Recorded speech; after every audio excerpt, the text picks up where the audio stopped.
Welcome once again, my friends, and thank you for stopping by to listen to an old storyteller. Today we have a story from Russia, and the title of this story is Woe. In a certain village there lived two peasants, two brothers, one of them poor, the other rich. The rich one went away to live in a town, built himself a large house, and enrolled himself among the traders. Meanwhile, the poor man sometimes had not so much as a morsel of bread, and his children, each one smaller than the other, were crying and begging for food. From morning till night the peasant would struggle, like a fish trying to break through ice, but nothing came of it all. At last, one day, he said to his wife, "Suppose I go to town and ask my brother whether he won't do something to help us." So he went to the rich man and said, "Ah, brother mine, do help me a bit in my trouble. My wife and children are without bread. They have to go whole days without eating." "Work for me this week, and then I'll help you," said his brother. What was there to be done? The poor man betook himself to work, swept out the yard, cleaned the horses, fetched water, chopped firewood. At the end of the week, the rich man gave him a loaf of bread and says, "There's for your work." "Thank you all the same," dolefully said the poor man, making his bow and preparing to go home.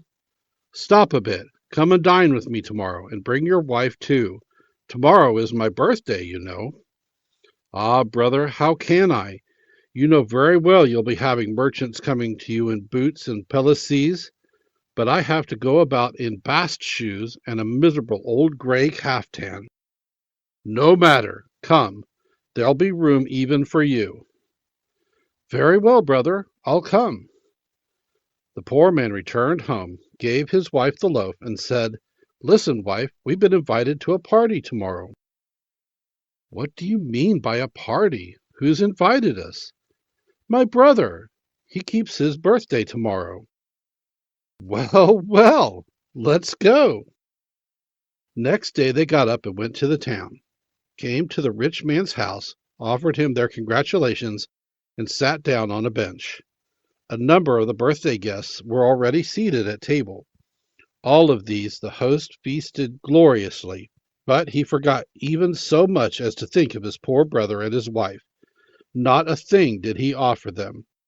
They had to sit and merely look on at the others eating and drinking. The dinner came to an end, and the guests rose from the table and expressed their thanks to their host and hostess, and the poor man did likewise, got up from his bench, and bowed down to his girdle before his brother. The guests drove off homeward, full of drink and merriment, shouting, singing songs. But the poor man had to walk back empty. "Suppose we sing a song too," he says to his wife. "What a fool you are," says she. "People sing because they've made a good meal and had lots to drink. Why ever should you dream of singing?" "Well, at all events, I've been at my brother's birthday party. I'm ashamed of trudging along without singing. If I sing, everybody will think I've been feasting like the rest." "Sing away then, if you like, but I won't." The peasant began a song. Presently he heard a voice joining in it. So he stopped and asked his wife, "Is it you that's helping me to sing with that thin little voice?" "What are you thinking about? I never even dreamed of such a thing." "Well, who is it then?" "I don't know," says the woman, "but now sing away, and I'll listen." He began his song again. There was only one person singing, yet two voices could be heard. So he stopped and asked, "Woe, is that you that's helping me to sing?" "Yes, master," answered Woe, "it's I that's helping you." "Well then, Woe, let's all go on together." "Very good, master. I'll never depart from you now." When the peasant got home, Woe bid him go to the tavern. "I've no money," says the man. "Out upon you, peasant! What do you want money for? Why, you've got on a sheepskin jacket. What's the good of that? It will soon be summer. Anyway, you won't be wanting to wear it. Off with the jacket, and to the tavern we'll go." So the peasant went with Woe into the tavern, and they drank the sheepskin away. The next day Woe began groaning. Its head ached from yesterday's drinking, and again bade the master of the house have a drink. "I've no money," said the peasant. "What do we want money for? Take the cart and the sleigh. We've plenty without them." There was nothing to be done. The peasant could not shake himself free from Woe. So he took the cart and the sleigh, dragged them to the tavern, and there he and Woe drank them away. Next morning Woe began groaning more than ever, and invited the master of the house to go and drink off the effects of the debauch. This time the peasant drank away his plough and his harrow. A month hadn't passed before he had got rid of everything he possessed. Even his very cottage he pledged to a neighbor, and the money he got that way he took to the tavern. Yet another time did Woe come close beside him and say, let us go to the tavern." "No, no, Woe, it's all very well, but there's nothing more to be squeezed out." "How can you say that? Your wife has got 2 petticoats. Leave her one, but the other we must turn into drink." The peasant took the petticoat, drank it away, and said to himself, "We're cleaned out at last, my wife as well as myself. Not a stick nor a stone is left." Next morning Woe said on waking that there was nothing more to be got out of the peasant. So it said, "Master." "Well, Woe?" "Why, look here. Go to your neighbor and ask him to lend you a cart and a pair of oxen." The peasant went to the neighbor's. "Be so good as to lend me a cart and a pair of oxen for a short time," says he. "I'll do a week's work for you in return." "But what do you want them for?" "To go to the forest for firewood." "Well, then, take them, only don't overburden them." "How could you think of such a thing, kind friend?" So he brought the pair of oxen, and Woe got into the cart with him, and away he drove into the open plain. "Master," asked Woe, "do you know the big stone on this plain?" "Well, of course I do." "Well, then, if you know it, drive straight up to it." They came to the place where it was, stopped, and got out of the cart. Woe told the peasant to lift the stone. The peasant lifted it, Woe helping him. Well, when they had lifted it, there was a pit underneath, chock full of gold. "Now then, what are you staring at?" said Woe to the peasant. "Be quick and pitch it into the cart." The peasant set to work and filled the cart with gold, cleared the pit to the very last ducat. When he saw there was nothing more left, "Just give a look, Woe," says he. "Isn't there some money left in there?" "Where?" said Woe, bending down. "I can't see a thing." "Why, there! Something is shining in yon corner." "No, I can't see anything," said Woe. "Get into the pit. You'll see it then." Woe jumped in. No sooner had it got there than the peasant closed the mouth of the pit with the stone.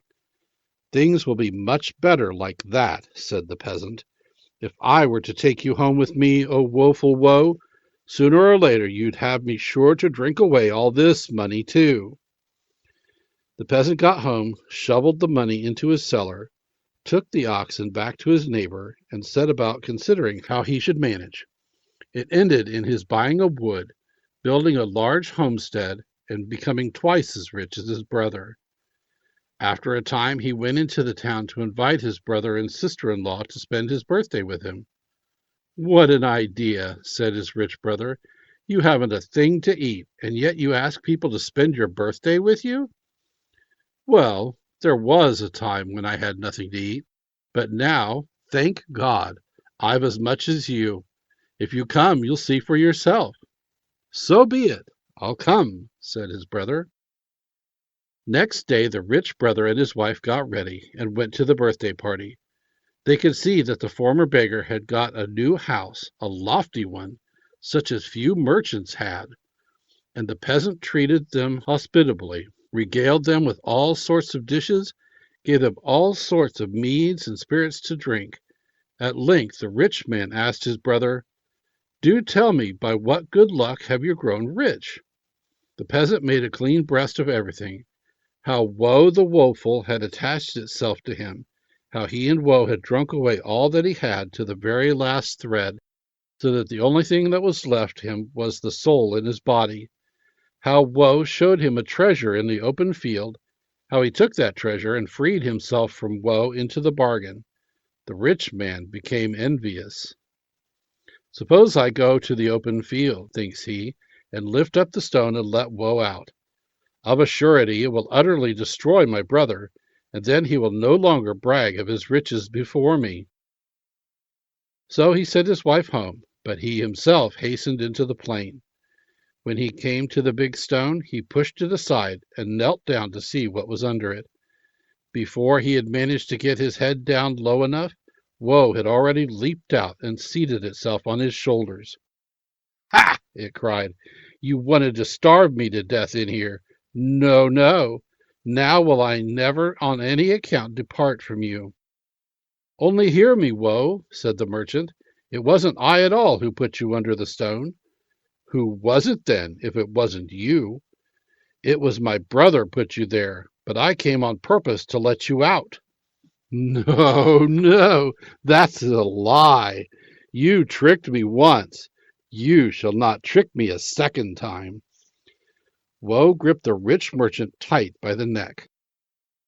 The man had to carry it home, and then everything began to go wrong with him. From the very first day, Woe began again to play its usual part. Every day it called on the merchant to renew his drinking.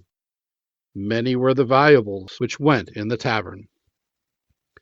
"Impossible to go on living like this," says the merchant to himself. "Surely I've made sport enough for Woe. It's time to get rid of it. But how?"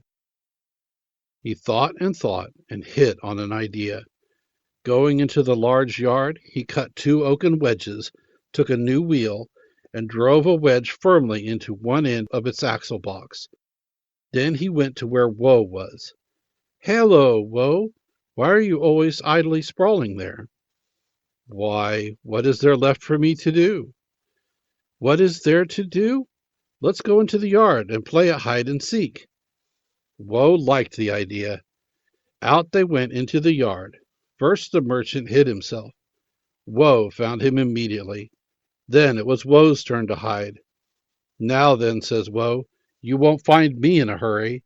There isn't a chink I can't get into." "Get along with you," answered the merchant.